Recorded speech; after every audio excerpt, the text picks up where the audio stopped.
What? Hey. Whoop. I go hard, cuz. Hey y'all, hope you guys are doing good today. Come on in. No, this is not Eastern Standard Time. Y'all know it takes me a minute to like get everything together. Hopefully we can get through this whole live stream without it freezing up. But if it freezes up, I don't know. I don't know what to tell y'all. We'll just refresh and keep going because it's a lot to talk about. I didn't get to go live yesterday because if you guys don't know, I'm throwing a New Year's Eve party here in the Twin Cities. Yes, I'm actually doing something in Minnesota. We were initially going to do it in Atlanta, but Atlanta doesn't scream Christmas and New Year's to me. I don't want to be somewhere where there's not snow. And, I know y'all got Christmas lights in the South, but it's just, I wanted my shit up here, okay? So if you are a Minnesota tea sipper or, I don't know, live in Iowa or South Dakota or something, and you want to come party with the tea sippers, you got to grab your ticket. We have about 25 left. They sold out very quickly. Shout out to all my tea sippers who are coming from across the country. I cannot wait to see y'all. It's about to be lit. We about to have fun. Because, anytime I do an event, it's always like a good time. So I'm really excited for y'all to come up here and see my city and go to the Mall of America and stuff. So this is going to be really fun. So I have really been busy working on the party the last week. Well, it's been like a 2-week process, but this week I've been working on the workbooks and just going through all our memories from 2023 when we did the event, the second annual event in Atlanta. So it was a lot of memories and stuff. So I was like, oh my God. So I was up till like 6 o'clock in the morning working on the workbook. So it's going to be fun. So if you can come. If you can't come to the next event. But shout out to everybody who got a ticket, who's coming. Like I said, I can't wait to see y'all. If you're in the Twin Cities, Midwest, you have to hit me up. This is not a public party. This is a private event, invite only. So hit me up to get the details. You know what I'm saying? So y'all like the hair? Thank y'all. I wanted to do red. Okay, it's the, holiday season. So I decided to do red. But I hope you guys are doing good. Thank y'all for always being patient with me because, child, I'll be trying to keep up between editing and Discord and deep dives. It's a lot. It's a lot going on in my life, okay? But yes, it's invite only. So meaning you have to contact me to get the information for the party. This is not a public party. I don't want the whole Twin Cities there. Invite only. Once the tickets are gone, the tickets are gone. So if you're in Minnesota, you better jump on it now. Cousins, friends, do not contact me once the tickets are sold out. It's a wrap. So I text everybody links and the info. So, if you didn't buy your ticket in time, there's nothing I can do. But it's going to be nice. It's going to be food, 360 booth, backdrops. It's going to be really nice. So y'all know I do nice events. I'm not going to have y'all in a hole in the wall in some smoke-filled room, with somebody's grandfather DJing. Y'all know how I do. I put money into my events, because I like to, that's how I get back to like my real supporters, And some people who want to come, but they're having issues getting plane tickets. I'm, buying plane tickets for people. I always do that. So I give back in my own way. It's not just, I don't need to come on social media and be like, oh, I'm doing this, I'm doing that I just do it. I don't need the fanfare. So I know, times are hard. So if you've been rocking with me and really been supporting me and you're having issues, I have no problem helping out where I can. So yes, y'all. I'm excited. It's a lot to talk about. We're going to go ahead and get into it. So y'all come on in. I know it's a Saturday. I rarely ever stream on Saturdays, but I want to stream because a lot of shit to talk about, child. Somebody said, can we bring our boyfriends? Yes, you can bring your significant other. You just got to buy them a ticket. Maybe we can convert them into being a tea sipper. You know what I'm saying? So we'll see. You can definitely bring your girlfriend or, husband, boyfriend.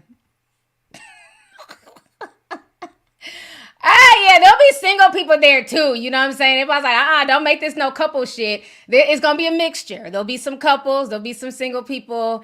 You know what I'm saying? But whatever, child. Somebody said you need to vlog I need to vlog on how I do my wigs. I got so many wigs, Dini. It's ridiculous. I have a whole wig room / glam room in my house. So maybe I will. I like to switch it up. So anyways, y'all, let's see. Let's go ahead. We're going to talk about first. Oh my gosh. Okay. Okay, because this is kind of old. It was from last week, so I do want to talk about this. Gloria Valez. Okay, now that's my girl. I love me some Gloria. Like you guys know, we follow each other on social media. I had shouted her out, because I know she had wanted to get into podcasting. And so when I seen her, podcasting on Vlad TV and she did the interview with Cisco, I was really proud of her because I knew that was something she wanted to do. So, I showed her love, you know what I mean? And raggedy ass Vlad got in his feelings, you know what I'm saying? For some reason, he doesn't like me. Not that I give two fucks, you know what I'm saying? I don't know that man from a can of paint. But he ended up flagging my page for copyright on some spiteful shit. So that's how my Instagram page got took. But now Gloria is not even on Vlad TV anymore. She has left. And so, which I think it's a good look for her. I think it's weird for her to be on Vlad TV, knowing that her baby daddy was on Vlad TV blasting her years ago. But anyhow, so Gloria had took to social media and she was talking about how she felt like she was being groomed in the industry. Because a lot of people don't know that Gloria Valez has been in the industry literally since I think she was like 15, 16. She was dancing in music videos.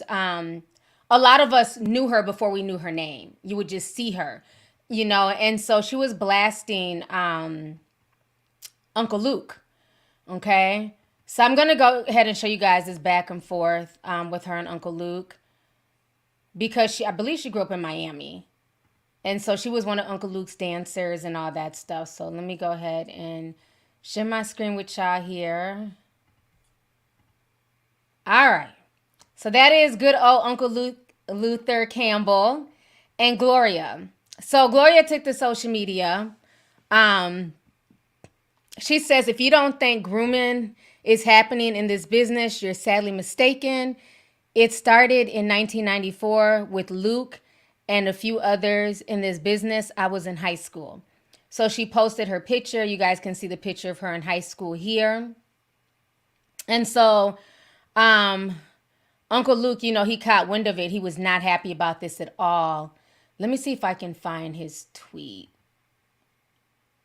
No, I can't. I'm seeing stuff about Derek Chauvin. Let me see if I can find. Is this it? Nope, it's not. Okay. So anyways, he ended up like commenting on the post and was saying, he didn't even know what grooming was, what the hell is she talking about? So then he decided to go live. Okay. And this is what he said. So he says, no, Luke, don't get down like that. Keep your convention. I think he means conversation on you and your baby daddy before you get a defamation lawsuit. So that is what he said to her. We're going to go ahead and listen to Uncle Luke now. Learn what the grooming mean. I don't even know what the fucking grooming mean. Grooming. Fuck is grooming. They had to explain that to me. Y'all got the right one. I don't have no problem going to court. I'm not Russell Simmons. I'm not them other people. I don't do that. I know my brand. My brand is Luke, hey, we want some pussy. Face down, up, that's what like. Me so horny. The problem is when you know your brand and you know what you're singing about, you subject yourself to be in that kind of trap faster. So what you have to do is really not be about what those songs is talking about, because you can get yourself jammed up. I video everything.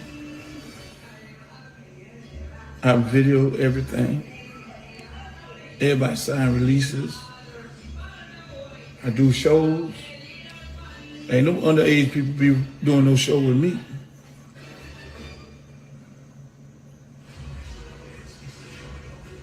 I fire girls. You get caught, I have chaperone for the girls, a one-head dancer. It's always one-head dancer. And she put everybody in check. So if you're doing, this is not a traveling whorehouse. So you gonna mess around with these other artists, you're gonna get sent home, sweetheart. You get fired. All right. So yeah, I just heard what Uncle Luke had to say. Um, and then she posted pictures of her like when she was younger with her baby. She had her baby at 16 by Aaron Hall. We all know that. And you can clearly tell like she was young here. And we talked about this in the last stream. Now, I will say this. I have my own Luther Campbell experience. I'll talk about it one day. I don't know if I'm going to talk about it on live, but I will say this from me meeting him. Like, I've met Uncle Luke. I've hung with him. I see all the babies in the chat talking about who the hell is this. That is Luther Campbell. I want to rock right now. Yeah, that's him. What was that? Doodoo Brown. Yeah. So I've had my own experience with him, and I will tell you, like, it was a positive experience for me. You know what I'm saying? And we really just, like, this was at the club in Miami. No, actually, it was West Palm Beach. It was West Palm Beach. This was years ago. I was probably like 21. I had just turned 21. So, you know, I have my own little Luther Campbell story, but it's nothing bad. It's nothing salacious. You know what I'm saying? It's nothing like that. I was very surprised at how he got down. You know what I'm saying? When I met him. So a lot of the stuff that he's saying in that stream, yeah, he runs a tight ship. You know what I'm saying? And I'm going to leave it at that. I'm not, you know, everybody's like, who's Uncle Luke? Y'all are some babies. It's all good. But yeah, no, he runs a pretty tight ship. Nothing but a good experience with him on my part. But again, that doesn't negate if other people have had, you know what I'm saying, unpleasant experiences. I don't know.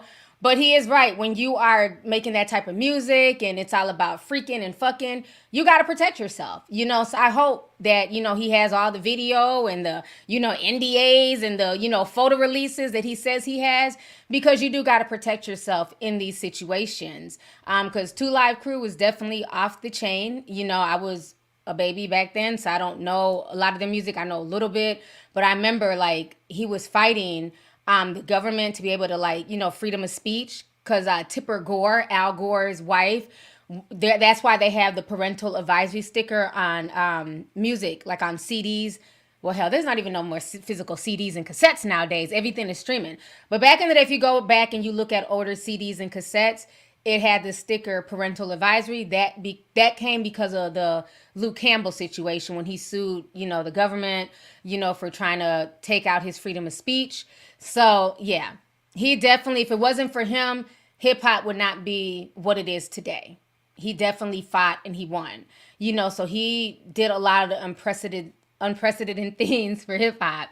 So, you know, him and Gloria, they had the back and forth. But with that being said, though, Gloria has definitely been through a lot in the industry, you know, and even like for me talking to her, like I told her, like even when I was younger, you know, we used to look at them like they were goals to us, you know, when we were like 16, 17, 18, right? Because everything looked so glamorous back then. You know, this was the era of the video vixens, and these girls were so pretty.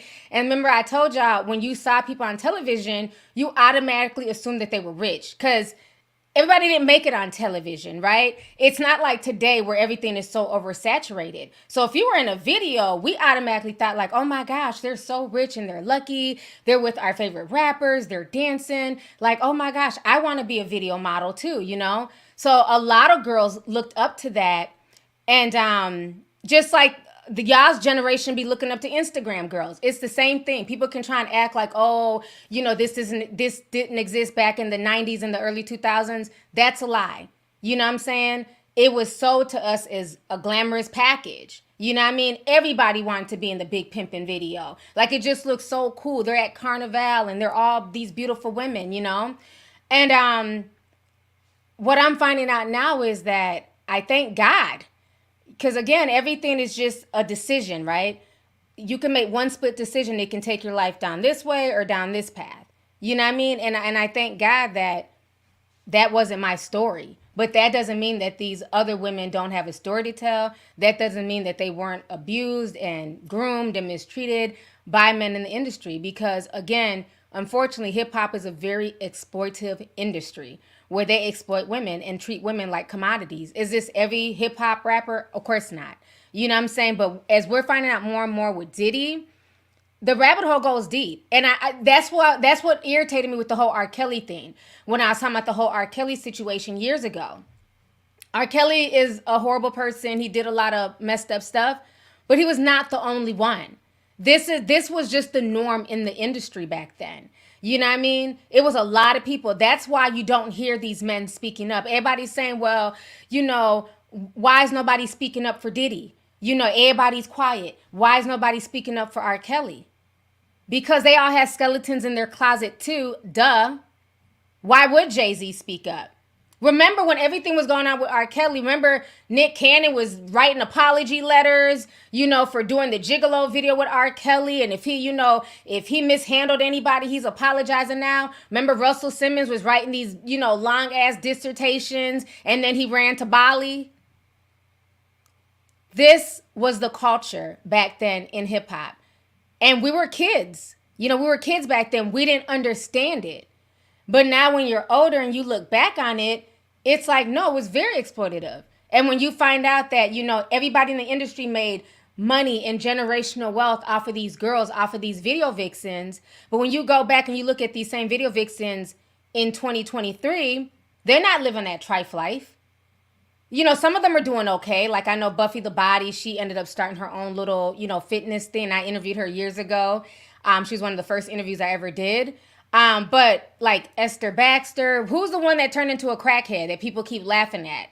She was a badass video vixen. I can't think of her name, but she's on the streets like in New York, like cracked out. You know what I'm saying? Like Melissa Ford is still doing good. She's doing stuff with Joe Budden and things like that. But a lot of them have nothing to show for it. They were just used. And then it got so bad that after a while, they don't even have to pay girls anymore. Because you had the superheads and you had the other girls who cheapened the industry. Whereas when Gloria and all them were like the main video vixens, they were making thousands of dollars, right? So by the time it got to the next generation of video vixens, they were willing to bust it open for free on BET Uncut. So it wasn't even worth it after a while. And then now you have Instagram. And yeah, you have girls, who make money, who do escorting and all that stuff. But you still have a segment of girls who are willing to bust it open on Instagram for nothing more than likes. Likes and hearts are the new form of currency on social media, unfortunately. So it's no, not Mahia Campbell. Mahia Campbell was never a video vixen. She was in some videos, but she was an actress. No, this is a Spanish girl. I can't think of her name. I'm trying to see somebody wrote it. Now, it was a Spanish girl from like the 2000s. It wasn't Mahia though. She was solely a video vixen. It was, y'all know damn well it wasn't Erica Mena. Erica Mena she was on Love and Hip Hop. It was y'all gotta look it up. But like, yeah, she's like doing really bad now. And every now and then, they'll post her like on somebody's blog, but I can't think of her name. Was it Vita? Maybe Vita or Susie Perez. I know it's a Latina. Maybe it is Vita. Let me Google. It might be. Let me put in Vita Guerrera crackhead and see that comes up. Because all they showing is her old pretty pictures. Nah, it's not her. Yeah, no crackhead pictures are attached to her name. It's somebody else. It's some other Spanish girl. But like I said, a lot of these girls were definitely exploited, unfortunately. And so I get Gloria for wanting to tell her story. If you're dancing for grown men and you're in music videos and you're underage, there's definitely a grooming aspect. Let's keep it real. Look at her baby's father. You know what I'm saying? And the things that he was saying that we talked about in the last live stream was just simply shocking. So, oh, they said Cubana Lust. Is that who that is? Maybe it was Cubana. Let me look. I know it was one of them. Let's look. I think I might have hit the right one on the head. Yes. Cubana Lust. Let me share my screen. That is her. Give me just a second here. Let me share this. Oh, she looks bad. That's so sad. There. Yep, that's her. She was a baddie. This was her before, after. So a lot of people were really shocked because she was so pretty. She'd be like on World Star Hip Hop, King Magazine. So, and then she kept getting arrested. Yeah. That's sad. You know, so a lot of people get used in this industry. They get eaten up and spit out, unfortunately. And like I told you guys, we are now living in the age of Aquarius. So a lot of things are coming to the forefront. A lot of things, you know, a lot of people already tell their story and understand the economy is bad, y'all. People are struggling. And so it's one thing to work a 9 to 5 and you quit your job, you move on with your life. But imagine being 18, 19 years old and you're in all these music videos. You're in, you know, shake your ass, watch yourself, shake your ass. Show me what you're working with. Think about all the girls who were in all these videos when we were growing up in the 90s, in the late 90s and the 2000s. You know what I'm saying? Thong song, just all the chicks, right? And these videos are forever in rotation on YouTube, right? How many times we go back and watch these videos and reminisce. The songs are playing all the time on the radio, you know, nostalgia. And you're just a video vixen. They get no residuals from that shit. They get no money from that.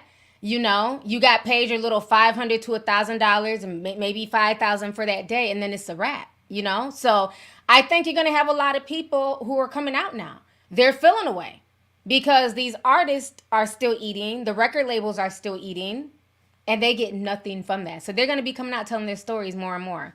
Just watch. It's crazy. So that was the situation with Gloria and Luke. And like I said, you know, I've had my own experience with him and it was positive. So I'm not going to come out here and bash him because he treated me with like the utmost respect. But again, that's how I carry myself too. So I think there's a difference. I think guys know who they can exploit and who's down to do certain things, and they know who's not. And I think people ask me all the time, like, you know, why aren't you, you know, bigger? Why aren't you doing stuff with Revolt or Breakfast Club or whoever? Because I don't have that type of energy where you can exploit me. I don't have that type of energy where you think that you can like tear me down and build me back up and, you know, take what the fuck I've built on my own. I've never asked anybody permission to do anything. So it's like, no, I don't want to attach my brand to any of these major brands because a lot of these men, they take advantage of women in the industry and they don't want you to have a brain. They don't want you to be smart. They don't like the fact that I can talk about a wide range of topics, not just sex and smut and lies and who's fucking who. I can have real conversations on my platform. So a lot of these media conglomerates, they don't know what to do with me. I've had the meetings and I've met up with people in the industry. I've met up with bigger platforms, but it's like, nah, I'd rather roll solo dolo. I don't want to feel like I have to answer to anybody. I don't want to feel like I have to dumb myself down. I don't want to feel like I have to put my sexuality first. You know what I'm saying? So I like how I move because now that we're looking at how everything is falling down with Revolt, it's not a good look. So I'm glad I've always been solo dolo and just doing my own thing. And if that means because I'm not partnering up with bigger platforms and that means that my numbers don't grow as fast as other people's, then so be it. I know that once I get to 1 million subscribers, because we're going to claim that in 2024, it'd have been because of my hard work and because I have real supporters. I don't have hate watchers. This isn't Vlad TV. I don't have people who just watch me because they don't like me and they're watching me for other interviews. People are really here because they rock with me. You know, so I'd rather build my stuff up slow and have integrity and keep it moving than to have aligned myself with any of these brands. Because a lot of these brands are about to fall by the wayside. There's a lot of dirty shit that goes on behind the industry, unfortunately. And so a lot of these dudes are nervous. So when you're saying things like, oh, well, why is nobody sticking up for Sean Puffy Combs or whatever the hell he calls himself, Brother Love, that is why.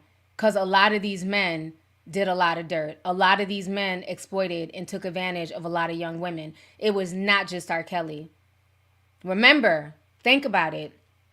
When Hollywood was going through their thing, remember, I was covering it. A lot of black media were not covering the Harvey Weinstein situation. They were not talking about Asia Argento. These are conversations we had here on this channel. Remember when I told you, I said, this is going to, you know what I'm saying, start a snowball effect because the swamp needs to be drained. And so the Hollywood swamp, for the most part, has been drained. And now everything is moving towards hip hop. Now all eyes are on hip hop. Why do you think all of these bodyguards are now coming out against Diddy? Times are hard. The money ain't moneying in. A lot of these platforms are struggling.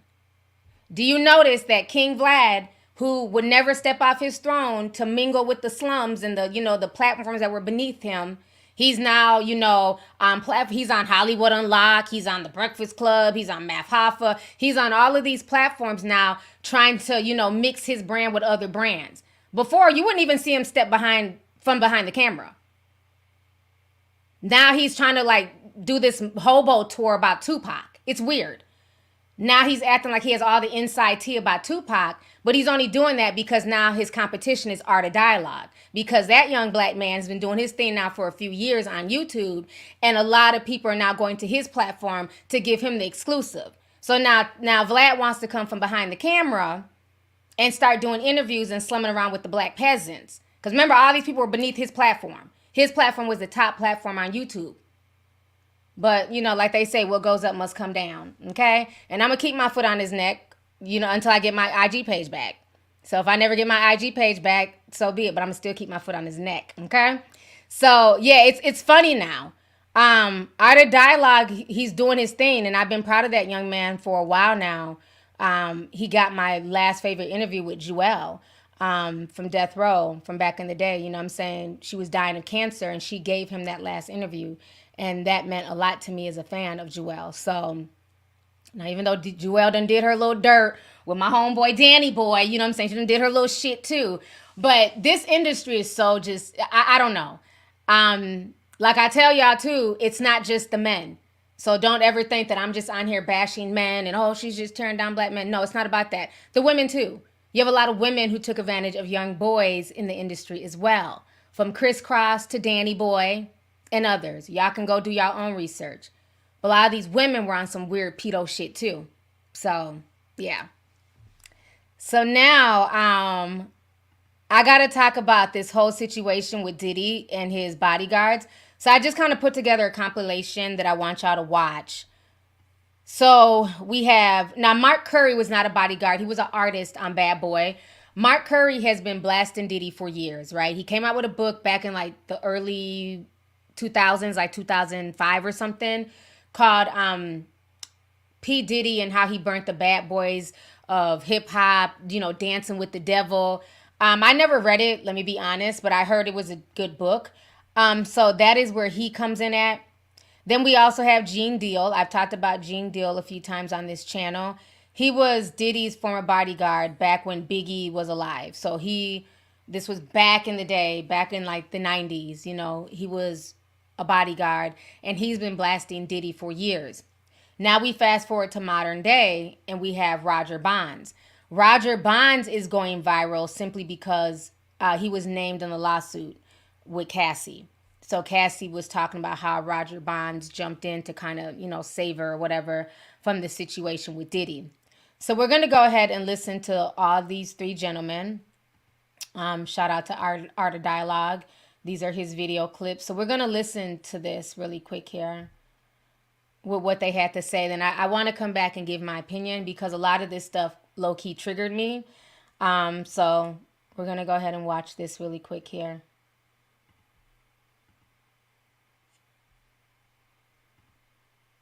He put hands on her. She, to the point where is that nobody was helping her. Now, this is a story that was told to me, bro, by somebody who was there. You know what I'm saying? And they said he put hands on her. Misha was running from him so hard, trying to get away from him, she tried to crawl up under a car. Puffy was, Misha was like I said, she was a talented, beautiful girl, bro. And if Puff didn't get his way, you know what I'm saying? He always did that play fighting stuff. He always he started off like he play fighting with somebody. You understand? And then as soon as the girl tell him to stop, or whatever like that, then she hits him hard. That's when it started going on. He didn't want Kim to deal with nobody, bro. Now, remember when I did my video, I had told y'all about that tea from like the early 2000s about Diddy breaking Kim Porter's nose. And so now they're confirming this. Do the same thing. The beatings, could say one time when I know Kim had defended herself, You see a picture on the internet going with Puff, right hand is in a bandage. Because Kim had took the cork, you know, when you open up wine, the corkscrew. She took the corkscrew and caught him on his wrist, and he almost, I think he had, I know he told some ligament, but he almost hit an artery or came close to the artery, but it was told by people in her camp that he broke Kim's nose on the yacht. So Cassie's story is Kim's story. Cassie book is Kim's book. Wine is back. Okay, before we go to this, let me go ahead. I wanna show y'all Mark talking about this as well. So that was 143. Okay. So I gotta take y'all back to Instagram. Now for all y'all youngins in the chat, that is not Mark Curry, the comedian, and the rapper are two different people. I see y'all saying, oh, he was sick, he almost died. That was Mark Curry, the comedian. Even like when I was having Madia create the thumbnail, she found Mark Curry, the comedian. I'm like, no, wrong Mark Curry. There's two Mark Currys. So the comedian who is funny as hell, I've seen him live. He's so funny. Yeah, it's two different Mark Currys, everybody. So just for the people who are saying that it's the comedian, no, it's the rapper from the 90s. All right, so let me share this with y'all real quick. He's saying the same thing about the Kim's nose. Hits for Puff. How do you feel about these lawsuits accusing Diddy of abuse? What do you think about that? You knowing Diddy, do you think he's capable of doing that, man? Do I think? Yeah. I think he's very capable of doing it. It's in his character. That's who he is. That's what comes with power. That's what comes with arrogance. That's what comes with, what makes him. I seen fights between where he have an argument, fight with a female, whatever it may be. I seen it with my own friends. But sometimes you say, we all go through things, but once you have a sign of doing it over and over and over again, that's when it becomes a problem. You be like, so every relationship that you get in, you're violent in them. I was around when Cassie was there. I knew Kim Porter before I knew Puff. I met Misa, but it was a history. When you have a history of the same thing, man, it becomes a problem. And speaking of Kim Porter, because you knew Kim Porter, is it true that Diddy broke her nose? Bust her nose, man. Anytime a man would go out his way to wiretap someone's phone or put taps in their homes just to monitor their conversation, that's a sign of insanity. My name is Mark Curry. I'm a former... All right. So now, let me come back on the screen. So now we're going to go back, okay, to the video on my desktop. So give me just a second. So yeah, this is... So everything I was saying in that live stream, these men are confirming it, So again, people want to keep dragging me about, oh, this is a Diddy hate channel and this and that. Absolutely not. These are things that have been floating around online for years. Just because y'all just got here, people who were born in the 2000s and under, does not mean that people are just making up stuff on him. Like this was spoke about for years, but he has such a strong PR team that people forget about all that stuff. So now everything is coming back now. So let me see here. Let me share my screen. We're going to go ahead and finish listening to this. Now this is kind of triggering. I don't like this, but we're going to go ahead and listen to it here. When we go to the club, we used to have these bottles, right? And on this bottle, they be regular Moet bottles. On them bottles right there, they've been to have something to make the girls be real slippery and all of this kind of stuff. So when you get up, they be like, don't touch them bottles right there and only drink them bottles right there. So we already knew what the drill was. You just don't mess with them bottles, right? Then all of the girls is in the club after a while. They all running, opening up their mouth like little birds. He just run around just popping pills in their mouth. Pop pill. And then that was the party. But all of the females that was in, that's what they wanted. That was what party. It was part of the hip hop culture. We ain't see nothing wrong with it until Bill Cosby got in trouble. He did one too many. Man, look. Let me tell you something, I mean to cut you, this funny. I used to, we used to be on the road, you'd be like, let me go over to my Puff room and see what they doing. And you knock on Puff door, he'd be sitting there damn near butt naked. You ever just had a grown-ass man answer his hotel door butt naked and they'd be like, come on in? You'd be like, I'll come back. I'm sitting there butt ass naked. I told him to come on in, and he came on in. You be like, so what's going on for the day? Acting like you don't notice he there naked. You be like, bro, put some clothes on. What are you doing? What? I don't want to see you naked. Grown man stuff. Yo, that's kind of disrespectful. So when you get, that's called the test off. How you make sure you breaking in. Look, call the artist up here to the room, tell him I want to have a meeting about my tub. He be in there by the tub and stuff, soaking and stuff. Butt ass naked. You be like, how the hell am I supposed to have a meeting with a butt naked in the tub? Nah, man, I'll come back, man. There comes a time when you're in a situation that may seem like a good situation, but if you're not waking up happy, or if you disgruntled, or you really don't want to be around that person, you find every excuse to get out of there. And I got diabetes. So my excuse was, I can't be with you every day. I can't do this. I can't do that. I'm losing weight. I'm doing that. But in reality, it was, I was sick. I was sick of you. I was sick of everything that was going on around you. I was sick of having to cover up everything that you did. I was sick. Cassie spoke on it. She said, yeah, I jumped on it. I jumped in between it. That wasn't the only time. It was other times. And it was other people. People ask. It's easy. People say, well, why did you stay? Or why did you allow? Or why did you keep going? Why did you keep going to work? Why do you keep paying your kids school fees? Why? You can't just walk away. It's people that hate being sanitation workers. It's people that hate being police. But why do they still be the police? Because they got bills to pay. This is America. Ain't nothing free. So sometimes you got to stay places even though you don't want to. Now take that. I had a picture and I still got it to this day. And it's 6 people in the picture. And everybody in that picture is dead except one person.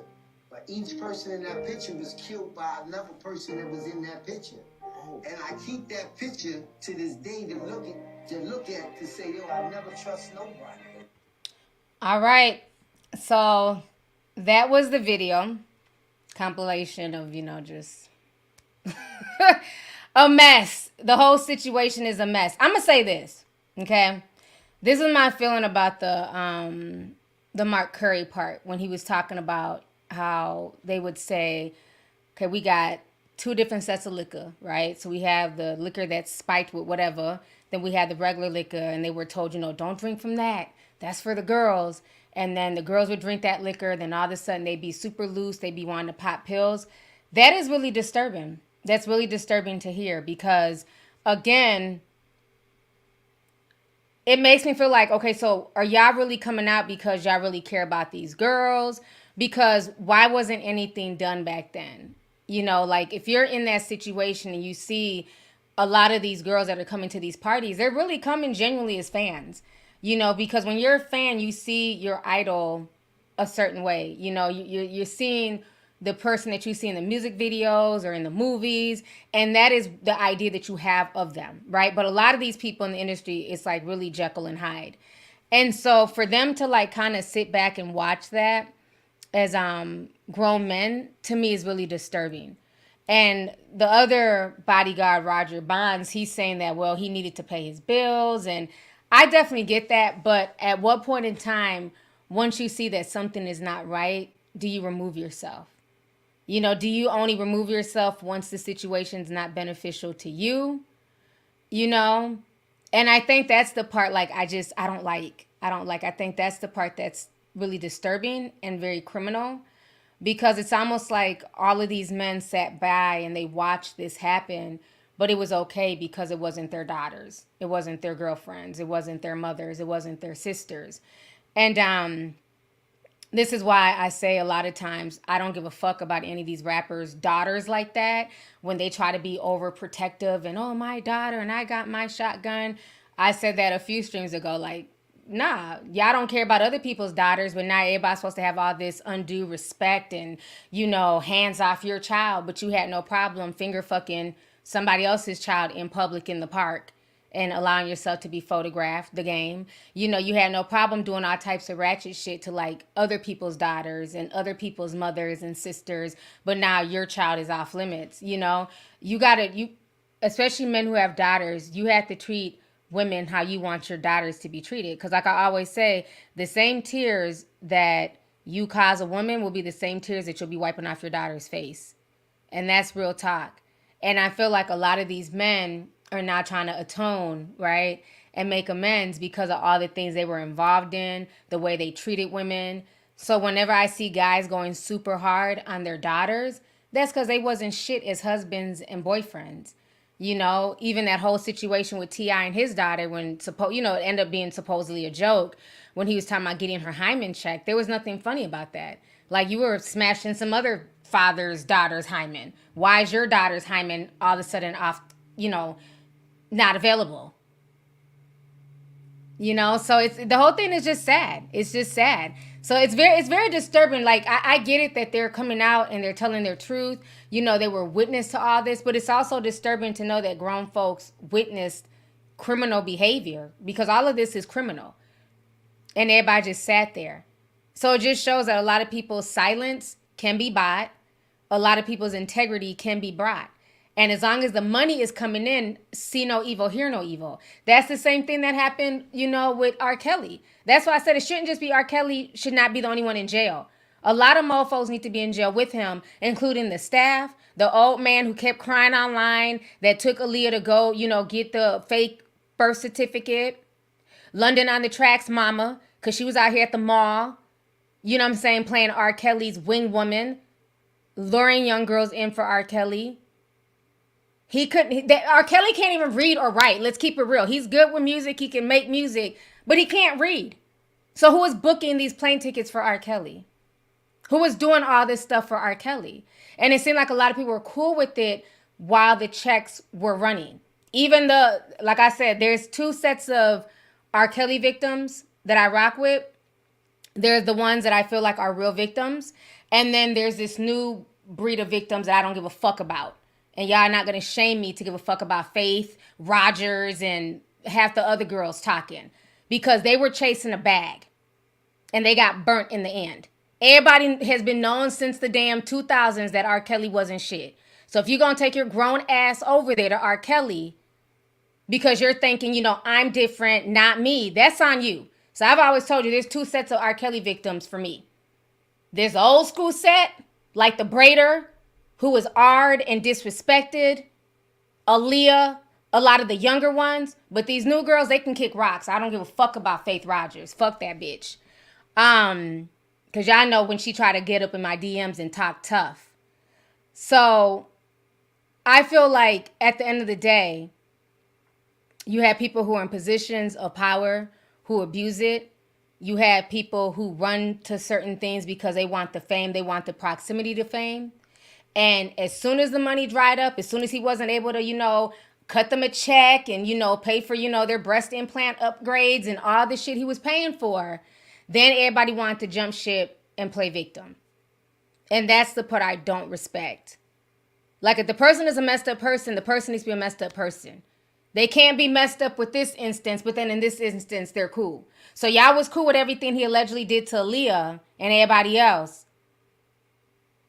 So you still chose to mess with this man. But then when you get burnt too, now I'm supposed to cry? Absolutely the fuck not. Like they say, fat meat is greasy. So anybody still messing with Diddy after all of this information has been coming out about him?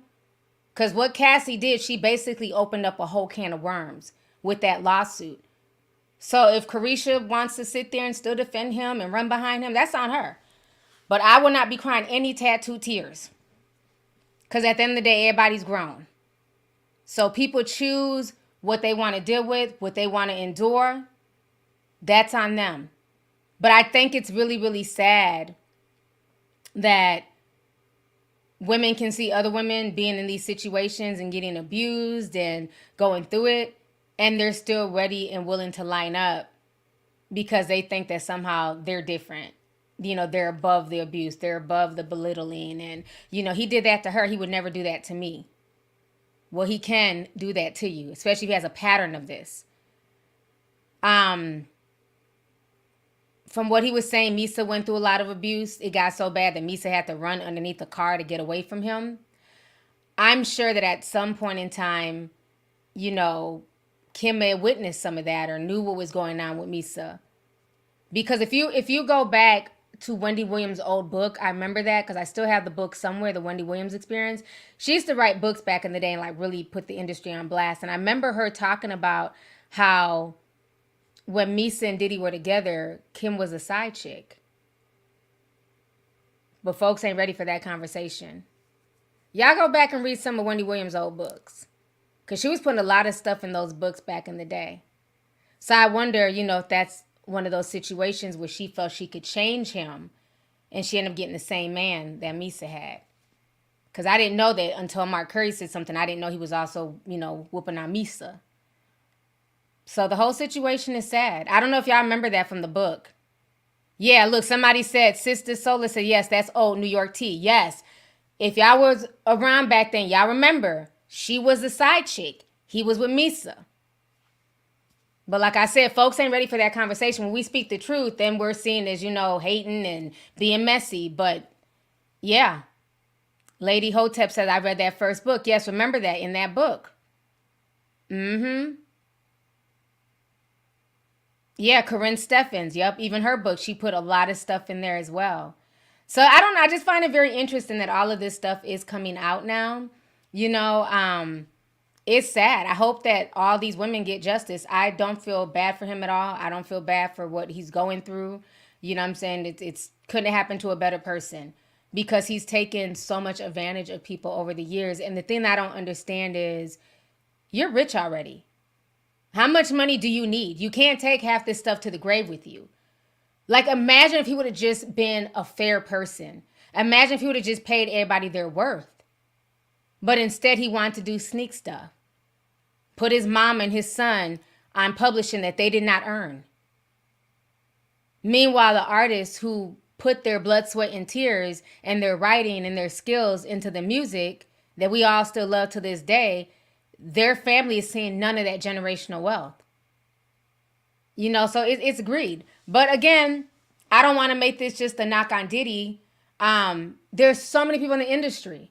It's some of your faves. Like, y'all be so shocked at just some of the stories that I've heard and I've been told. And I know the things that people have told me, they're not lies. But I'm not messy, so I don't bring shit to the internet. I'm not looking to, drop exclusives and all that weird shit. People know they can talk to me. I'm never going to bring it up. That's their story to tell. But there's a lot of just really deviant shit. That's why I've never wanted to be a part of the industry. I don't care about any of that shit. You know what I'm saying? I've always rode solo dolo. But there's a lot of these people, they're straight up Jekyll and Hyde. If you knew some of the things that go on behind the scenes, you would not idolize these people. That's why I say you don't idolize anybody. It's also in the Bible, you're not supposed to idolize people too. So let me go ahead and read some of these super chats. We got a bunch of them in here. Oh, wow. Let me go up to the top. Okay, I am Mandy T. Thank you for the $20 super chat, sis. I appreciate you. Who the hell is Carlos? Okay, that's an interesting name. Okay, it says, hey, greetings, T from Queens, NYC, turning 24 tomorrow. My Texan hubby is taking me out tomorrow to see Wicked on Broadway. I'm super excited. I hope to meet you one day. Thank you so much for the super chat and happy early birthday to you. Thank you for stopping through on the stream. Appreciate you. So we got over 8,000 people in the house. That's what's up. Y'all make sure y'all hit that like button. If y'all are liking this tea, hit the like button, please. Deanie Darcel, what's up, Deanie? Said, hey, girl, hey. You are eating this look. I love the hair, mama. Keep being blessed. For one time, can you do a I'ma leave Will when the album is coming? I'ma leave Will. I'ma leave Will. I'ma leave Will. Man, she came out the other day and said she wasn't leaving Will. I was like, in other words, water's wet. Y'all know she's not going to leave Will. They got too many damn assets together. But I'm going to still say that. It's still my little saying, though. So I appreciate that. So thank you, sis. Tiniest Little Kiwi sent 10. Says, my birthday just passed November 28th. Sagittarius season. Happy belated birthday to you. Thank you for coming through today. Let's see here. Beautiful Heart said $9.99. Says, thank you for all you do, T. You are so welcome. Thank you for coming through today. I appreciate you. TJ says, starting to think the music industry is a front for trafficking. That's not the only industry. And I'm going to leave it at that. but thank you. Daviana sent $20, says, good afternoon, Miss T. I would just like to state my gratitude and appreciation for all you do. May God continue to bless and elevate and protect you and bless you abundantly. FYI, my name is pronounced Daviana if needed. Thank you so much. I appreciate that. And thank you for the blessings and the well wishes. So appreciate you coming through today. Chelsea Sanfai says, hey T, this is my second super chat. I'm finally grown enough to afford these. Been watching you since secondary school. Now I'm in finishing university. That is awesome. Thank you so much. Shout out to all my UK tea sippers. I appreciate y'all for coming through and just showing love. Let's see here. Regina Sanders sent 5, says, I love you. That is all. My name is Gigi on the Discord. Thank you so much. I appreciate you, sis. Let's see here. Alexandra sent $19.99, says, hey T, it's Sinful Creations. Gonna be sad to see the next big artist exposed. I really hope Diddy's sons don't follow in his footsteps. The amount of passes he got is sickening. Now people want to come out when it's beneficial. Hey sis, with them pretty nails, I can't wait till one day I come down to Florida and have you do my nails, I swear. Yeah, it is. It's crazy how everybody's coming out and talking about this. But, you know, all of this has been around for years. And even, like, I can't even knock Mark Curry because Mark Curry was talking about this literally when I first heard of him. This was, like, back in, like, 2008, 2007. So he's been blasting Diddy for years, you know, but everybody ignored it, you know, because, again, as long as it wasn't affecting them or their money, everybody ignored it. But now it can't be ignored because Cassie is so unproblematic that really woke everybody up. You know, everybody else thinking like, oh, they're just jealous. They're just some hating ass man. Or, you know, this person's a chicken head. We don't care what she has to say. But Cassie literally is unproblematic. So that woke a lot of people up. Like if Cassie's saying this, oh, he did that shit. So, yeah, it's crazy how that is. Let me see here. Carly D says, hey to me, I made my boyfriend a fan of yours. He used to call us teabaggers. You are going to make a video. Are you going to make a video on Janelle and Jace? I don't know if I'm going to do a video on Janelle and Jace, but I am keeping up with their tea. I am, because y'all know I love me some Teen Mom. So I'm definitely keeping up with it, but I don't know if I'm going to do a video. But thank you so much for supporting. Let's see here. Crystal Don Senpai says, Lovely Joe is one person that hasn't said anything about Diddy. He's afraid people will pick through his past. He is normally yelling about everyone else. Yes, I've heard that he's been kind of quiet. I think he finally said something the other day, but it took him long enough. It took him long enough to finally say something. But yeah, and that's another thing. A lot of these guys, they don't have a leg to stand on. Like Boosie needs to be real quiet because, again, he was, you know, had strippers messing with his underage son and he was bragging about it. Joe has done a lot of weird shit, you know, to women in the industry. So yeah, a lot of them are not going to be too quick to say anything. You know, they, you know, even Jay-Z, you know, he needs to sit down and eat his food too, because they keep bringing up this Foxy Brown tea every other day. So yeah, a lot of them are just going to be quiet and hope that this blows over. So it's going to be interesting. Let's see here. The Biz says, hey T, just got on live. You need to come with a warning label. If you're going to come out looking like this, make a person lose their mind. Keep up the great work and pop a Skittle for a honey bun. Thank you so much. I appreciate you, The Biz. Thanks for coming through. Let's see here. Wavy Tay sent $1.99. Thank you so much, Wavy. I appreciate you. He says, hey, Auntie, this is your favorite soldier reporting for duty. The reason no one is watching the lame stream media is because they tell half-truths and low ratings since the pandemic. They even fired Mehdi Hassan from MSNBC recently, too. We watch you because you speak truth to power and don't hold back. Thank you so much. I appreciate you. Now, let me ask you a question since you're my favorite soldier. Now, I'm sure you watched my deep dive on the whole Gaza-Israel situation. Now, what I find very interesting when I was talking in the deep dive and I was saying that, you know, the recruitment of soldiers is at an all-time low, that they'll probably end up bringing the draft because at this point, nobody wants to go fight, right? So definitely a shout out and just, thank you for your service and everything that you do. But I noticed that the military is now, they're begging all the people who left during C-19. Remember, they were doing the forced vaccinations. Now they're begging them to come back. So I'm wondering how you guys feel about that, because they lost over like 19,000 soldiers when they wouldn't, vaccinate. And now they're saying that, please come back. You don't need to have the vaccine. We apologize. So that's how you know it's getting real, because now they're apologizing, quote unquote, apologizing and wanting the recruitments, the people who left, to come back. So that just lets me know it's going to be some real shit going down in 2024, because they're begging for these soldiers to come back who left during the pandemic. So yeah, it's crazy. I don't know if y'all peeped that, but yeah. So thank you for the super chat, love. Appreciate you. B.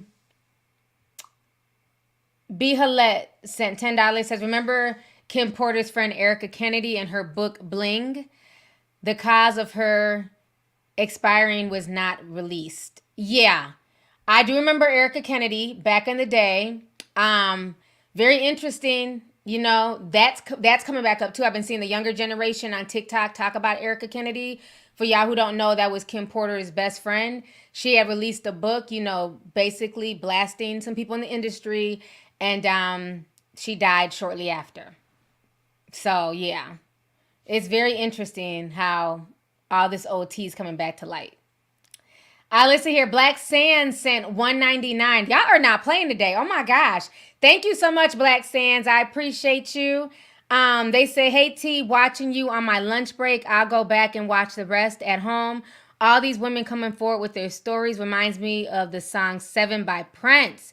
We are beginning to watch them fall. I'm so glad you brought up Prince. If you guys remember, I did my Prince deep dive over a year ago.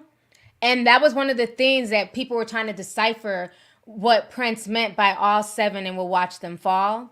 And people were saying that he was basically saying that to like the record labels, because at the time there were 7 record labels, and that there was going to be so much animosity and chaos in the future that we're going to start watching these record labels fall one by one. So thank you for bringing that up. I really appreciate you, and thank you for the super chat as well. Let me see here. Oh shit, there's money bags in the chat. Oh my God, y'all are so dope, I swear. So Moneybag Mo is in the chat. She sent $299.99. Thank you so much, Moneybag Mo. I really appreciate you. I appreciate all of y'all. I don't care if you're sending $1 or $300. I appreciate y'all, because y'all don't have to send anything. So it means a lot to me. So thank you, Moneybag Mo. Thank you for always coming through and showing love when you do. So that is so dope. As soon as you see the money bags, Mo is in the house. So thank y'all. Let's see here. China Aaliyah, hold on, it just refreshed. Says, can you talk about the book that's loosely based on Diddy by Kamora Lee's best friend? The book is hard to find.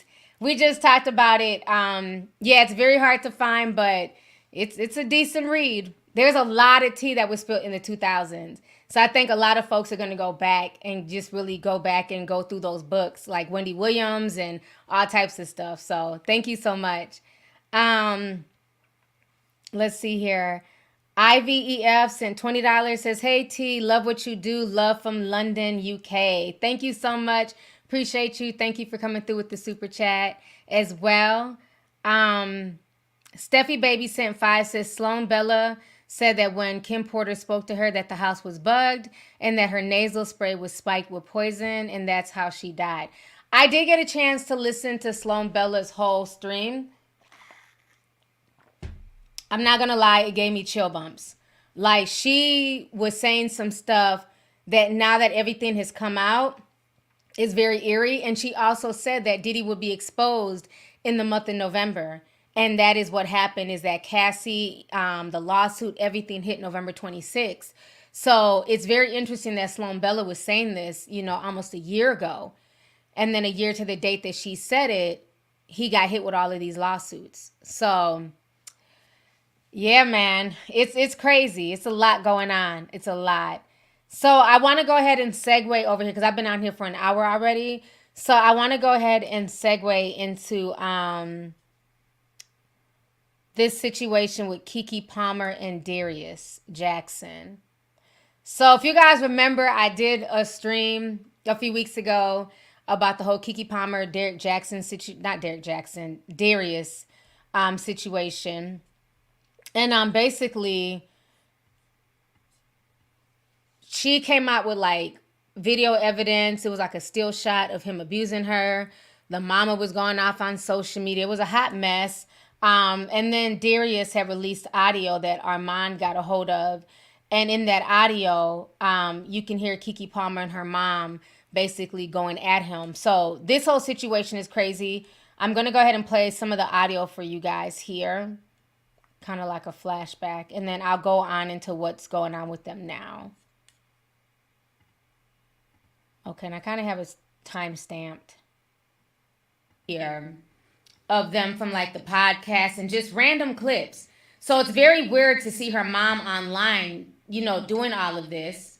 And so we're just going to watch this clip and I'm going to come back and talk.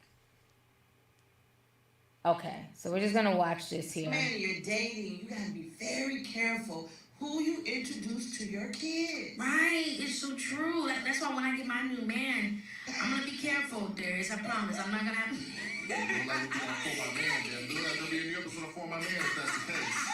You mean Snap, the man version. I want to talk about another relationship. I was young, I had this young man. He's my type.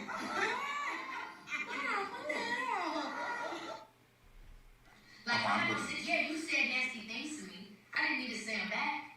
That's my bad. It's my bad to say nasty things to you. Even if you did say nasty things to me. It's my bad to put my hands on you. Even though you did whatever that you did that made me feel that way. Like, I'm going to take responsibility. Not Armand Wiggins. Okay, so y'all hear Armand coming in like every 5 seconds. I'm on some Armand Wiggins. Okay, so now it was reported yesterday, and a lot of people are like really upset about this. So give me just a second to pull this up. So this is what's going viral right now. Is that basically Keke Palmer requests to move restraining order hearing with ex Darrius Jackson so the pair can resolve custody issues privately after explosive abuse claims, right? So the article is saying Keke Palmer has asked to move her restraining order. According to court documents filed on Thursday in Los Angeles, Palmer 30 and Jackson 29 began discussions the day prior and have agreed to continue at a mutual agreeable date that has not been determined. The pair were due to meet in court over the domestic violence restraining order on December 5th, but now want to postpone until they have resolved their issue in mediation per page 6. The court documents state that the parties agree that all orders contained in the temporary restraining order issued on November 9, 2023 shall remain in full force and effective until the hearing, with a new court date yet to be determined. So a lot of people were dragging Keke on social media. They felt like, you know, she's playing games. We had your back. You know, how dare you, you know, try to cancel the case? How dare you not move forward? I don't know if people just don't like to read or are reading other things, but the court, it's not canceled. I mean, she's still moving forward with it. So I went to go do a bit more research because from what people were saying is that she's basically changed her mind. She wants to work things out with Darius. I didn't get that. I don't know how people got that, but I didn't get that. It sounds like they had to move it. And so I'm going to show you guys some of these screenshots here.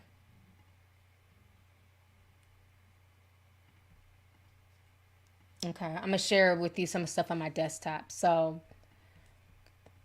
in the article, it says, per the court documents we obtained, the parties agree that all orders contained in the temporary restraining order issued on November 9, 2023 shall remain in full force effect until the hearing. The court has yet to set a new date, meaning she did not cancel anything on her baby daddy. They're still going to go to court. They're just trying to find a different date. Also, let's go ahead and pull this up.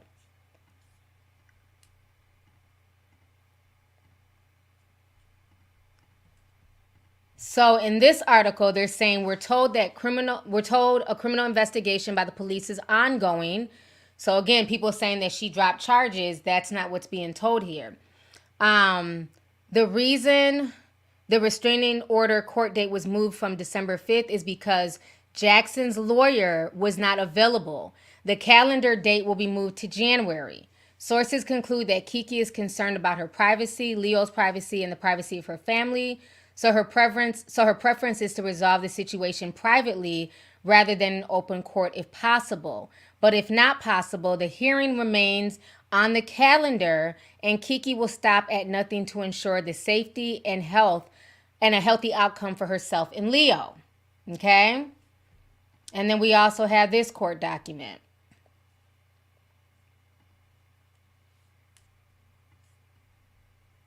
So let me share this really quick here.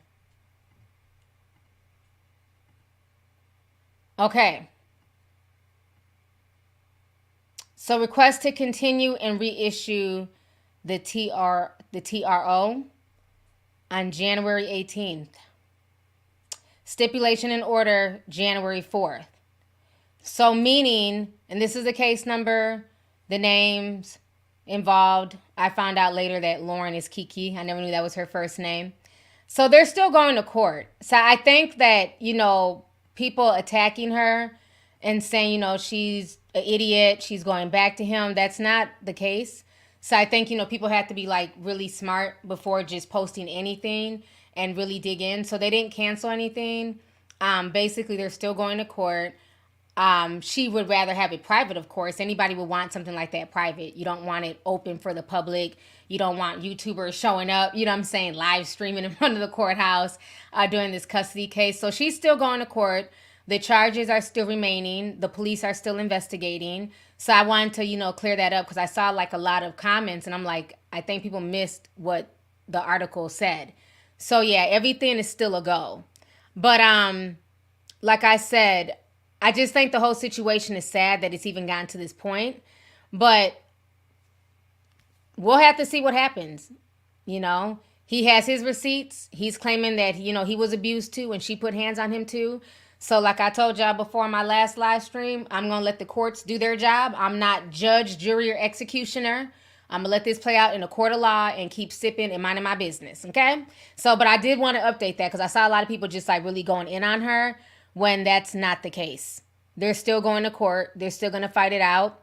She just wants it done privately, but nothing has been canceled. So just understand that. So some people can be, Team Darius, and you have the right to be Team Darius. Other people can be Team Keke. But again, I'm Team Nobody. After the whole Tory and Meg situation, I don't care. I don't care to be Team any of these celebrities. Think they're all batshit crazy behind the scenes. I will let the courts do what they got to do, find the evidence that they need to find, and I'm going to just sit back and mind my business, okay? And I'll do an update, but I'm Team Nobody.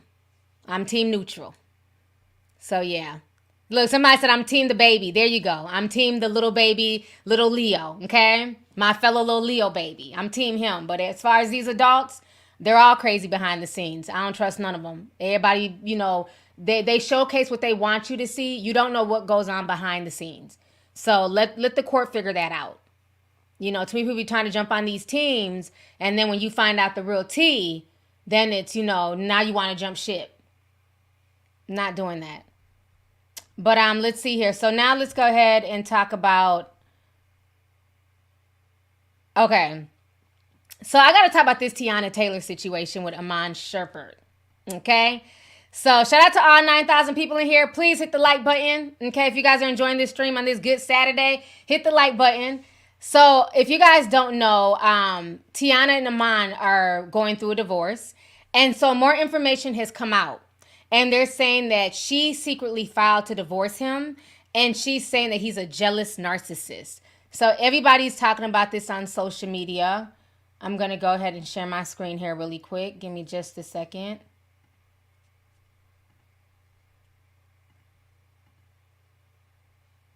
Okay. So this was on TMZ. And so this is what is being reported. They're saying that basically Teyana's lawyer, hold on, is that an update? Okay, let me go to the original article. I hate when they do these little updates. Okay, Teyana Taylor and Iman Shumpert are getting divorced. She secretly moved to end their marriage nearly a year ago and claims he's been jealous and narcissistic during their 7-year marriage.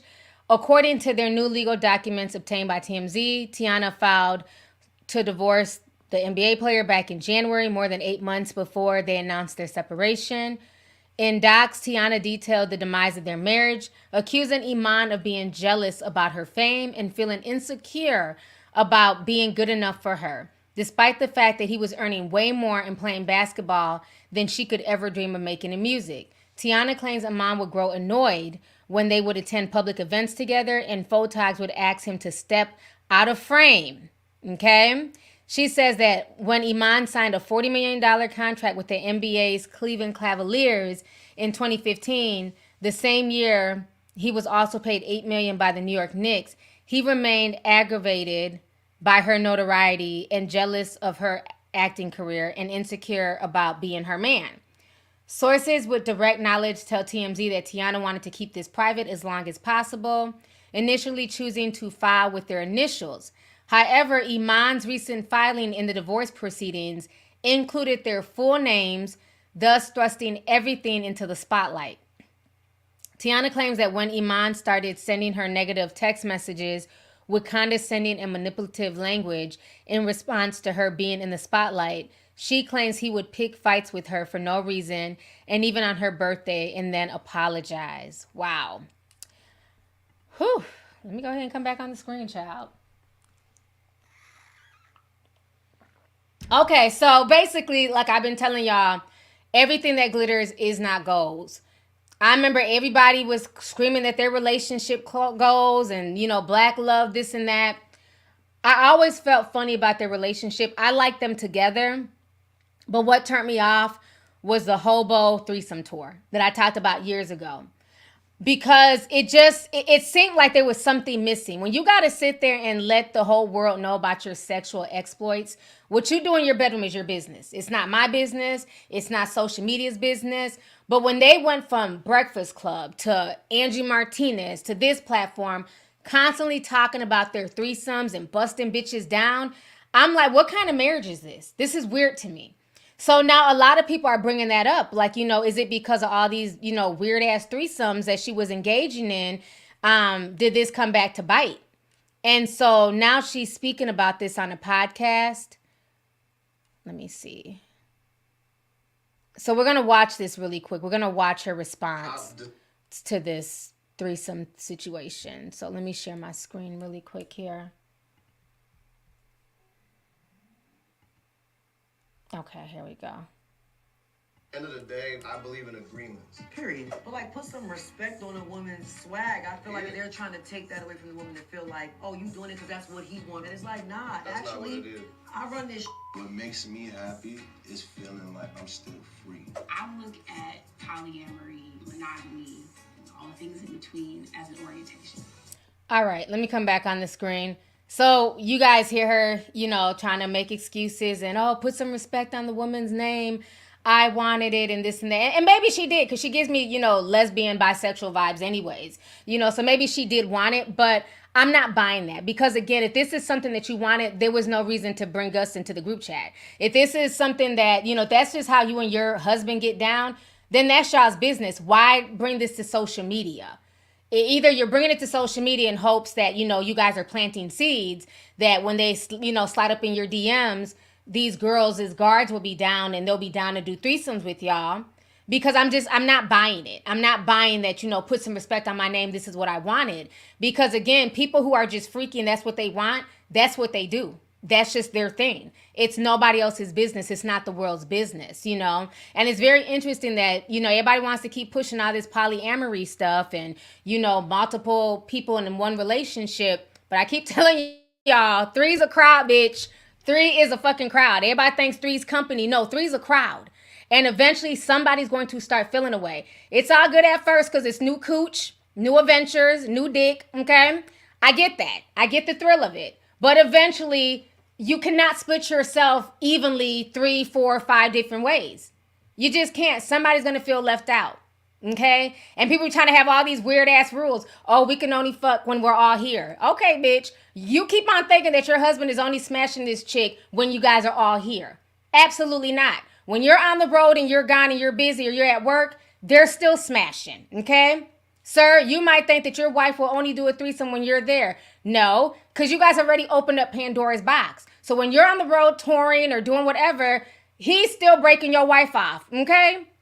I'm just saying. I know people who are been in these threesome relationships. That's why I don't promote them. Because everybody I know who has brought other people into their marriages, into their relationships, that shit has failed. Okay? Y'all are doing all this freaky shit after the kids go to bed. Got babies locked in bedrooms and shit. While y'all are doing all this freaky stuff. And then a year later, everything just collapses. I've known people who have gotten involved in threesomes and did not even know who the damn child's father was throughout the pregnancy. They had to wait till the baby was born and do a DNA test.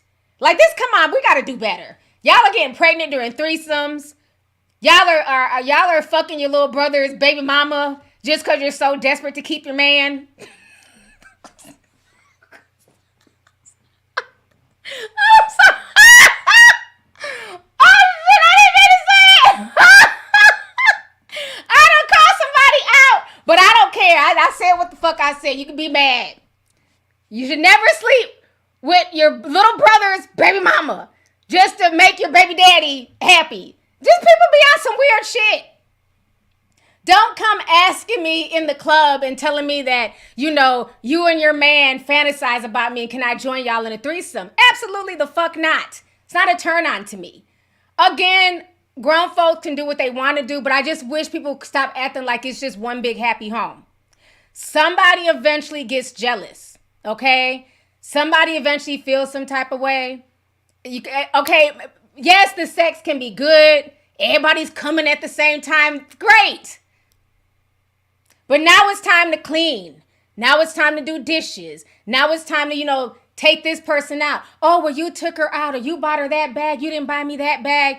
It's a jealousy thing. People start getting jealous.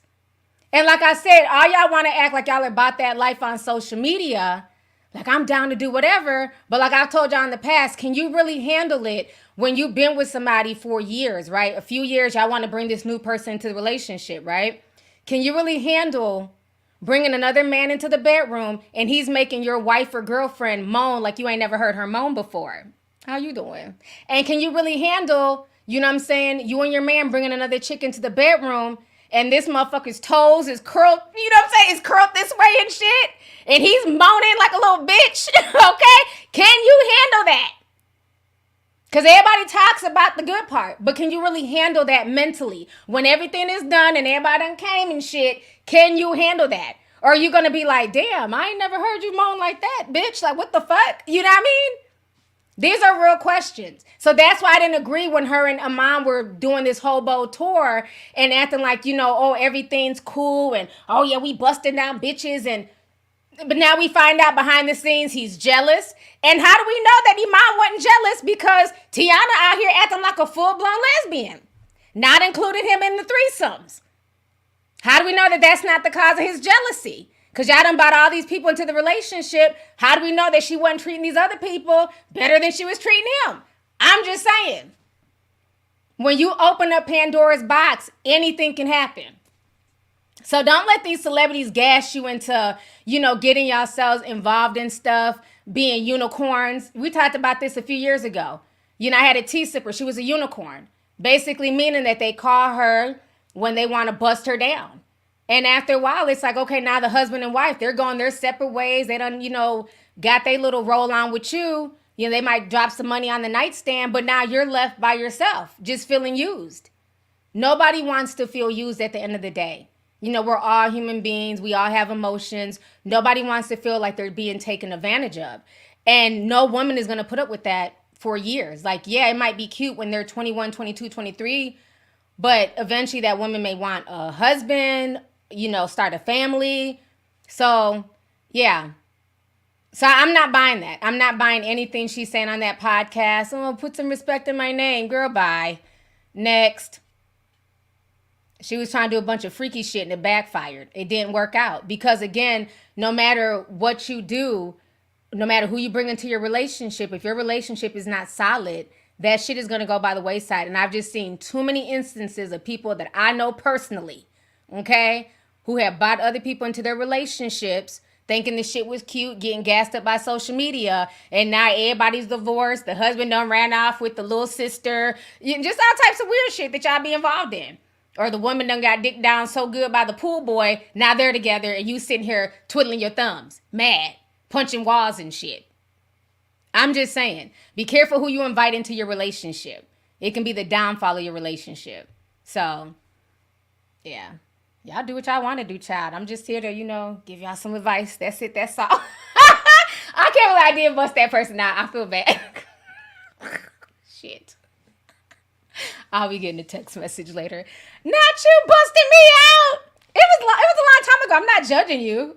I'm just saying, though, that you should be salty, though. I'd be salty. I'm just saying. I'm not judging, but I would be salty if, I'm just saying. It still makes me cackle because dude really left with her brother. Ooh. Let me shut up. Shut up, T. Let me shut up. Okay. Anyways, y'all. Next, what's the next story on the docket? Oh, okay. We gotta talk about Little Nas X. Okay, it's almost 5:00. Okay, we gotta talk about Little Nas X really quick. Yes. Whew. No, not you being messy, Box Benji, talking about, nah, T, say who it is. No, it's people I really know in my personal life who got involved in this fuckery. I know, I'm just, whew. I still cackle about it to this day. I still cackle. But anyhow, let's talk about Lil Nas X. So Lil Nas X, the same man who bought us the Satan shoe, the same dude that was, dancing on the devil and shit in hell. He was so team Lucifer not even a few months ago. Now he's back and he's in his Christian era, he says. So I want y'all, we're just going to watch a snippet of this because we can't play music. So this is him. He says, y'all mind if I enter my Christian era?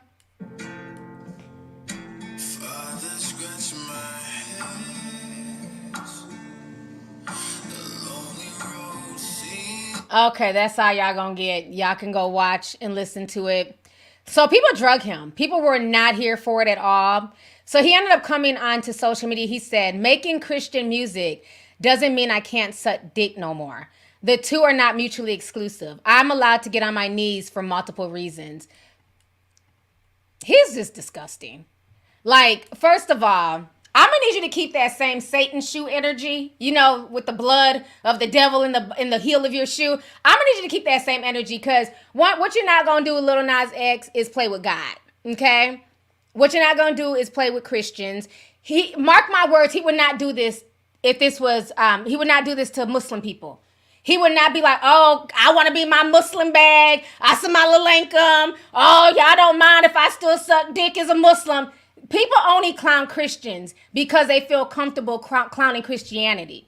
And y'all know I have no dog in this whole religious fight. My mom is Muslim. You know what I'm saying? I was raised Christian. We come from a multi-denominational household, right? So I got Muslims in my family, I got Christians in my family, and I got people who practice African spirituality in my family. So I'm not team any of that. But I know for a fact, he came out trying to even test Islam like that. They be making all types of memes, talking about off with his head. The Muslims, they go hard now for their damn religion. He's only doing that because it's Christianity. Because a lot of Christians don't really walk the walk.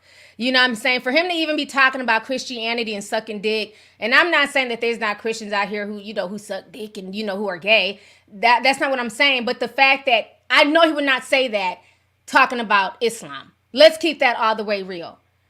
Like at this point, he's trolling. He's talking about, well, Jesus had a 30-inch weave. Jesus wore a dress. Like, you're trolling right now. So I'm not here for it. I don't like it. I don't want to hear his Christian music. I didn't listen to his devil songs, but I'm definitely not here for his Christian music. Stop trying to just, it's like almost like his star power is starting to fade. So now he's trying to do some more controversial shit so that way he goes viral. And I'm not here for it. I don't like it. Don't make a mockery of anybody's God. He wouldn't do this with Jewish people. Imagine if this was Judaism. He would not make a song an ode to Judaism. He would not be like, oh, I don't know what what Jewish people God is. You know what I'm saying? Like the Muslims have Muhammad. I'm assuming the Jewish people have Jesus too. I don't know because I've never read the Torah. But what I'm saying is that he would not be talking about Judaism and sucking dick. He would not be talking about Islam and sucking dick. He just wouldn't. But he's so comfortable doing it with Christianity. So I think I'm here for like, did somebody say Yahshua? Is that who the Jewish people worship? I don't know a lot about Judaism. I'm sorry. I'm not trying to sound ignorant. I don't know a whole lot. I just know about Islam and Christianity. So I don't know. But like I said, I still don't feel like he would disrespect Judaism in that way or Islam. So I'm not feeling it. And I'm really glad that a lot of like the Christian social media people are holding him to task. Like, no, don't do that. We're not even going to go there. There is no Christian era. You chose your side. You was rocking with the devil. You was selling sneakers for the price of $666. Keep that same demonic energy for your fans. Leave the Christians out of your bullshit. So I'm not here for it. I'm not here for it. Not y'all having a damn war of religion. People yelling out Yahshua, Muhammad is the prophet. Jews believed in God, not Jesus Christ. They believe in God. Oh, they just believe in God. Okay. All right, Yahshua. Okay. Thank y'all for that. I wasn't sure. But yeah, I'm not feeling it. I'm not feeling it. I'm not here for it. I wasn't here for his Satan sneaker. I wasn't here for the foolishness in that Montero video. I think he needs to grow up. Like, you know, he's getting older now. He needs to grow up. It's getting old. So I don't believe in it. I don't believe what he's trying to do at all. So then he also said this. Let me show y'all. He also said this too. He says, y'all see everything I do as a gimmick. When in reality, I'm just an artist expressing myself in different ways. Rather, I'm a cowboy, gay, satanic, or now a Christian. Y'all find a problem. Y'all don't police nobody else's art like y'all do mine. Y'all hate me because I'm fun, cute, and petite. I can't stay. I will say he's funny though. I will give him that. He is funny in a way. You know what I'm saying? He cracks his little jokes and shit. You know, he is, you know, pint size, you know, small and petite. But I just feel like he just be doing too much. And I don't think it's necessarily people policing his art. I just think that he does a lot of stuff for attention. It comes off gimmicky. Anytime you're sitting here giving the devil a lap dance and you're selling Satan shoes, that to me is just a big ass gimmick. Even the whole cowboy thing, that was a gimmick. So why would people not think that you walking this whole Christian walk is now a gimmick? So I don't feel bad for him. He needs to sit down somewhere. I'm not feeling it. Then make sure I hit on everything I need to hit on before I get up out of here. Oh yeah, one last thing. If you guys don't know, Miss Cash Me Outside is knocked up. Let me share my screen. She is officially knocked up. Bad Baby, a.k.a. Danielle Bagoli, reveals. She confirmed the news by sharing 2 photos on Instagram of herself wearing a tight white t-shirt that barely covered her baby bump. The influencer who rose to infamy after coming out with the catchphrase, "Cash Me Outside," how about that, on Dr. Phil in 2016, did not caption the post. Bad Baby's confirmation comes just one day after fans began to speculate that she was expecting a baby when she was photographed in Beverly Hills covering her stomach. And that is her baby daddy. I don't know his name. Some black dude. But yeah, so she's knocked up. I don't care one way or another. You know, she's not a teen. She's 20, so she's grown. She has money. She's not broke. So I'm sure her baby will be fine. Hopefully she matures, and she better hope, you know, her child, if she has a daughter, doesn't treat her the way that she treated her mom. The fact that this girl's even famous for disrespecting her mom still blows me. But she better hope that all the stuff that she put her parents through don't come back on her. She better hope her daughter isn't 15, 16 years from now, cussing her out on Dr. Phil, talking about cash me outside. How about that? So good luck to her in her pregnancy. Let me go ahead and read the rest of these super chats. I'm going to go ahead and log up off of here.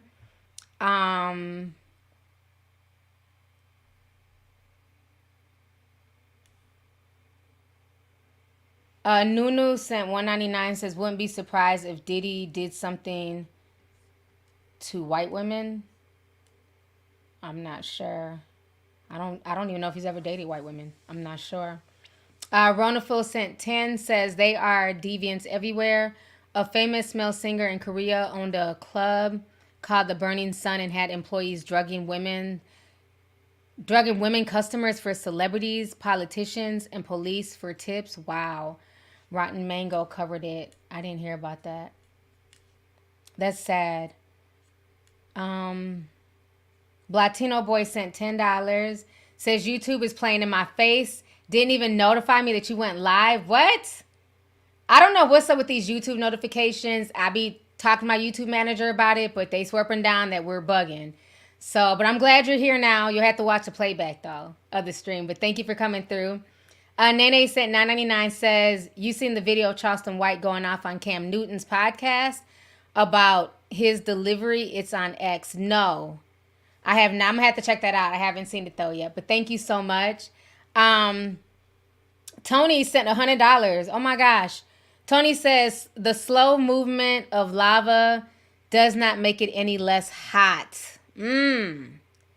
John 9, 1 million subscribers for 2024. Thank you so much, Tony. I appreciate you. And yes, we will get to 1 million subscribers in 2024 by hook or crook. So thank you so much for always supporting my platform. It means a lot to me. Let's see here. Adelaide McKenzie sent $9.99, says, I missed the start of the live. Hello from the UK. Stay beautiful, T. And Tea Sippers, I've been rocking with you since the Afro days. LOL, Merry Christmas when it comes, everyone. Thank you so much, sis. I appreciate you. So, yes, I've been on here for an hour and a half. It didn't crash, so that's a good thing. Because it usually crashes around like an hour and 32 seconds, and it didn't crash yet. I want to go like 5 more minutes and see if it ends up crashing, because I don't know what that's about. Don't tell me that doesn't crash on the weekends. But during the week, the whole stream crashes. I don't know. But it doesn't look like I'm frozen yet. What else? What else can we talk about for 5 minutes and see if this freezes up? I think I hit on everything. I think one of T.I.'s kids, I think Domani, he went live about something. I didn't get a chance to watch it. We're going to watch that together.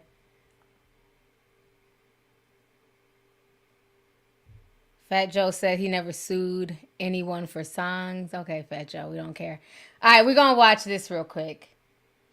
Domani, T.I.'s son, he's speaking out. Let's see what he has to say about King. I think everything King is trying to say is just coming off. He's using the wrong words, I feel like. And I told him this. I feel like what he's trying to say is what was on TV is not exactly what actually happened. And I think he's only trying to say that because people try to treat him differently because they think that. I don't think he's just out here just saying it out the blue because it's some. I think like we are living our own lives. He got his own thing going on. I don't know what be going on when he go outside or when he was in school. We went to different schools. He went to school by himself actually. So yeah, that was another thing. He's that. I just think he's using the wrong choice of words. I think he's just trying to say. He went to school from his grandma's house. I think everything King is trying to say is just coming off. He's using the wrong words, I feel like. Okay, all right. It's very interesting how the whole family is just doing interviews all of a sudden. They're on all these podcasts. Usually you don't hear from the family at all. Domani barely does interviews, so that's very, very interesting to see that. But I don't know. I feel like at this point, they're probably just doing something different. Like Domani's doing his music. He has his own little vibe. King is doing his music. But we also have to remember, too, that all these kids have different moms. So Domani and Messiah, they have their mom. Then you have King, whose mom is Tiny. So I think maybe the mothers also play a part in this as well. And them being raised in different households, going to different schools, so good luck to them though. But it's just weird to like see the whole family like interviewing and talking so much about this situation. Now I see a lot of y'all want me to talk about Jeezy and Jeannie. So I'll talk about that real quick before I go. And it looks like this stream isn't freezing up. So I think I have a suspicion on what was causing the freeze. It just hit me today. So let me pull up this Jeezy situation real quick here. Give me just a second. Oop, to knock this down. Okay.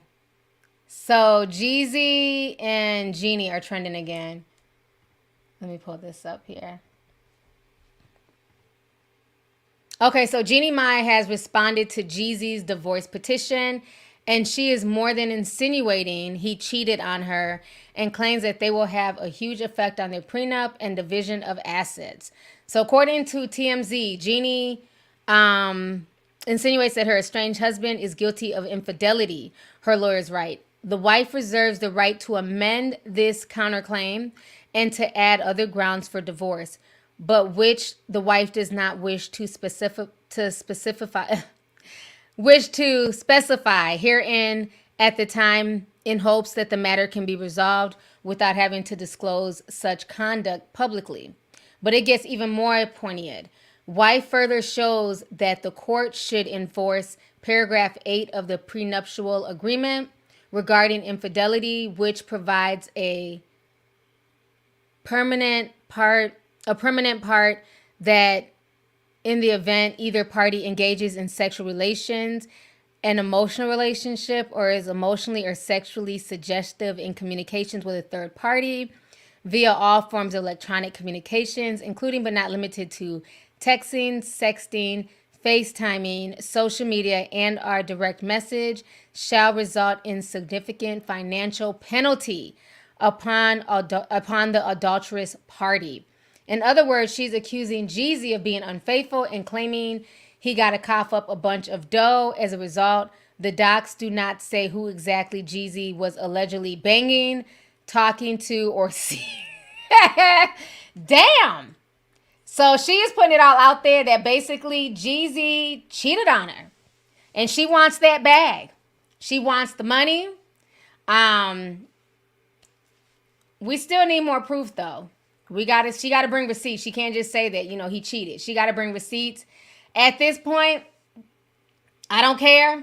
Just like with Keke and Darius, I'm sitting back sipping tea. This is Jeezy's business. Him and Jeannie, they got to figure it out. You know what I mean? He thought that, he had one better. Make sure y'all keep that same energy because y'all love to be like, oh, if it was a black woman and black women this and that. She's on her shit too. She says she's leaving with a bag. She's not coming empty-handed. Okay? So it's going to be very interesting to see like what all comes out of this. If he's willing to pay her off or she has to fight him in court and put all the tea out there. But I have no dog in this fight at all. Let the Asian women, support their sister.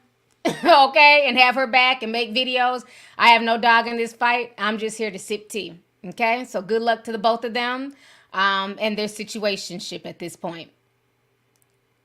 Y'all want to talk about Beyonce being light-skinned? Okay. So we've all seen the pictures of Beyonce. I'm not going to lie. When I first saw it, I thought it was Kim Kardashian because she looked like super light. But she's coming out and saying that it's the makeup and all this stuff. Let me see if there's an update on it.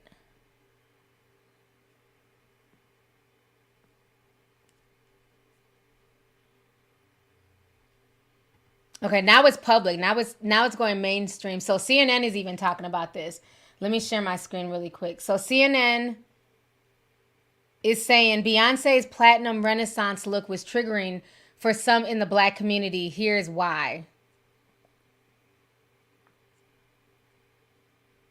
The recent debate over Beyonce's appearance at the Los Angeles premiere of her new film made one thing clear, that even as a cultural icon, she can't escape the legacy of racism and colorism in America. The superstar nearly broke the internet this week when images emerged of the singer in a silver gown with platinum hair and many perceived to be a lighter skin tone. While Queen Bee wakes up flawless and appearances may have been enhanced by lighting used by the event, this look didn't go over well by some black people. The critics largely appearing on posts on Instagram ranged from people accusing Beyonce of bleaching her skin to others assuming that she chose pale makeup and lighting to look like a white woman. Where did her melanin go? One user wrote on Instagram under a popular post account, The Shade Room, "I don't like how they lightened her skin. Beyonce's a black woman," another user wrote. The backlash prompted Tina Knowles to come to her daughter's defense, calling the criticism and attacks stupid and ignorant, self-hating and racist. So we saw that post that she made. Even Jules, the nephew, agreed with the post as well. So yes, Beyonce is light-skinned. We all know that. Beyonce is Creole. I do feel like the lighting was being used, like really harsh to make her look lighter. I do feel like, I'm not going to lie, I do feel like Beyonce does go out her way to make herself look kind of light. Because this is not the first controversy. I remember like back in 2009, there was the L'Oreal controversy where she made herself look, well, I'm not going to say she, but L'Oreal made her look really white and ambiguous where it almost didn't look like her. And that caused a lot of backlash. Let me see if I can find that.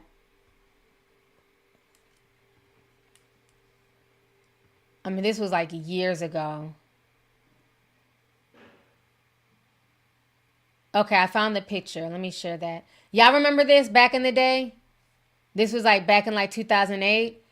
And L'Oreal denies whitening Beyonce's skin. So she went through this controversy already. So my thing is, if you've already gone through this, you would think she'd be more careful as to not have herself looking whitewashed. And I get it. Platinum blonde hair will make you look even lighter, especially under certain lights. But this isn't the first time. So I don't know. I just feel like low-key, all these folks be doing stuff to go viral, because they know social media, they're going to get in their feelings. They're going to get mad about certain things.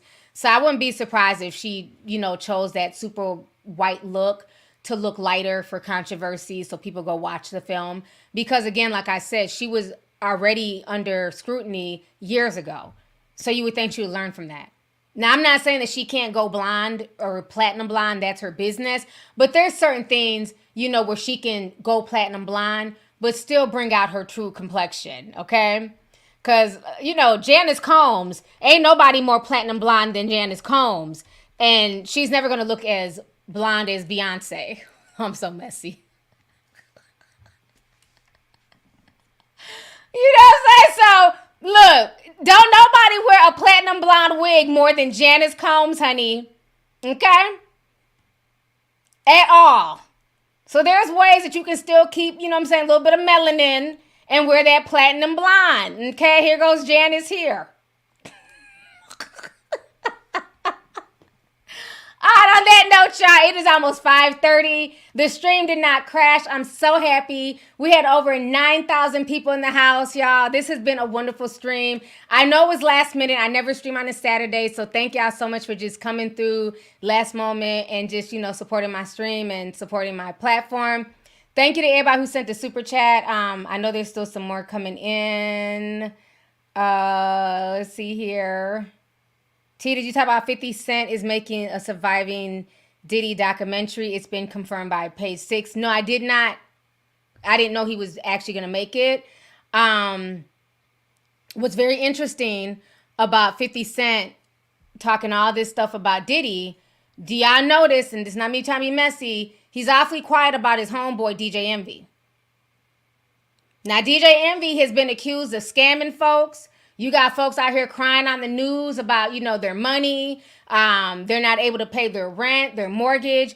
50 Cent is very quiet about his homeboy, DJ Envy, but got all the smoke for Diddy.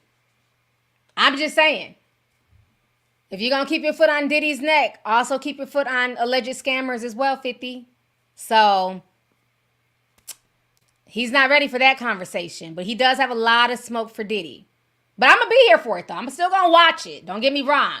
If I can watch Surviving R. Kelly, I'm definitely going to watch Surviving Diddy, put on by 50 Cent. But I also feel like 50 Cent also needs to talk about his homeboy and his situation as well.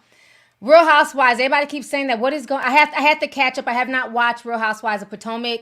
I'm on like the second episode. I have to catch up, y'all. I'm sorry. I've been so busy getting everything together for this party. So I will try and binge watch it this weekend and then maybe do a video, because y'all know I love Real Housewives of Potomac. So I don't want to speak on it because I don't know. I'm only on the second episode with Robin and her husband, you know, their affair coming out, but I don't know what else is going on. So I'm sorry, y'all. Let's see here. Paladine Senpai says, I thought it was a look alike who went viral. I have certifications in Adobe Photoshop. Looking at the red tint in the armpits, it looks like lighting. Yeah, she definitely did something. She definitely did something. So on that note, you guys, thank you guys so much. Have a good weekend. I will talk to y'all later. I'll be back this week with some more videos. Love you guys. Bye, everyone.